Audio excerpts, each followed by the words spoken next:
I have had a number of conversations with my existing clients about the pandemic and its impact on how they're thinking about retirement and whether or not it's changed their planning. And I have some interesting insights for you that I wanted to share with you in this video. My name is Mark Singer, and for up-to-date information on the pandemic, its impact on retirement income issues, please click on the link below to subscribe to our channel and hit the notifications bell so you're alerted to when we post new videos. So I have two different stories for you on different ends of the spectrum in terms of the impact of what we're going through and how it's altered the way that we think about what our retirement will be for those who are closing in on retirement. So let me share with you the first story.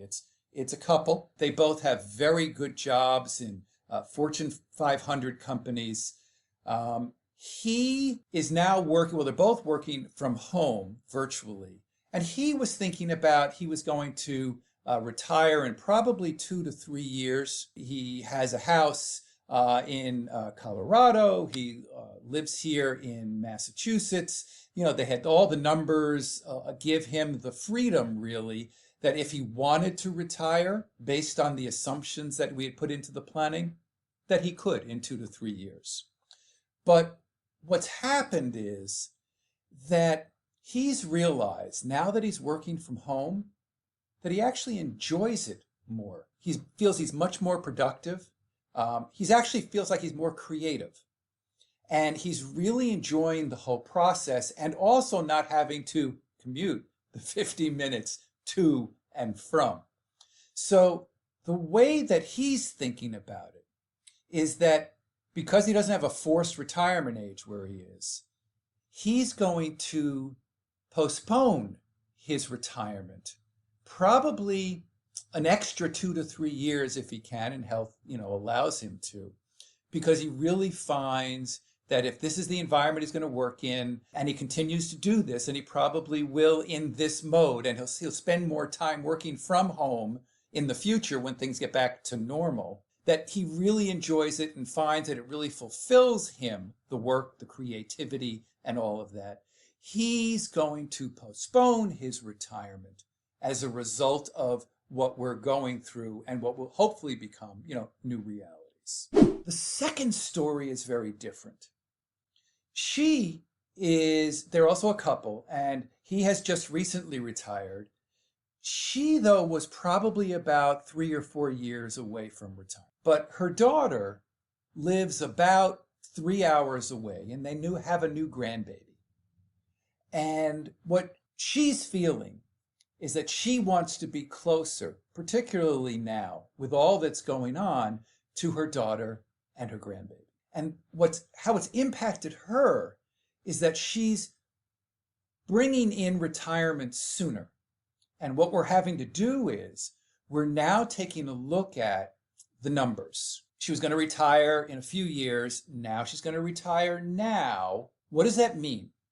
Where's she going to live? How does it change the cash flow? Where she's going to get the income from? She is going to get a pension, which is great, but it changes a lot of things when you move up retirement that 3 to 4 to 5 years. There's nothing wrong with that. It's just a matter of going through the exercise of doing that.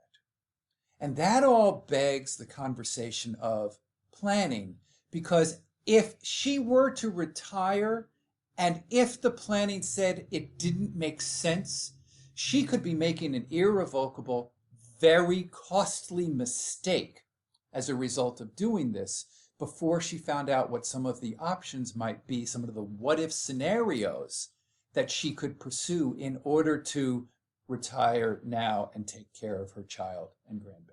And this leads me to, if you are interested in avoiding some of those costly mistakes and want to learn more about planning, make sure that you click on the link below to take a look at our masterclass. So the question is, do the numbers work? We can't respond to this pandemic in an emotional way when it comes to our retirement. We have to understand how the emotions, what we're going through, impacts us and how we feel about it. But it's we have to go back to the number crunching. You can't just take a stab in the dark. I'm going to retire today. I'm done. I can't do it. Because again, it could be a very costly mistake.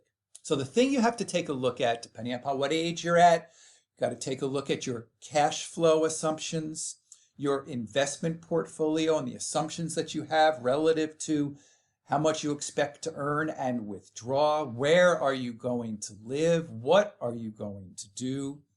And we will get back to a new normal and whatever that means at some point. So I strongly recommend that if you're letting the emotions lead you to either postponing the retirement or taking it early, take a step back, do some real planning. That's where the reality comes into play. You can run numbers of what if scenarios to find out which solution is best for you, because there isn't a cookie cutter approach to this. So again, if you're interested more about the planning, certainly click on the link below. If you've enjoyed our video today, please tell a friend. Hit the subscribe button and the notifications bell to be alerted to when we post new videos. And thank you very much for watching, and I really do hope you enjoy the retirement journey.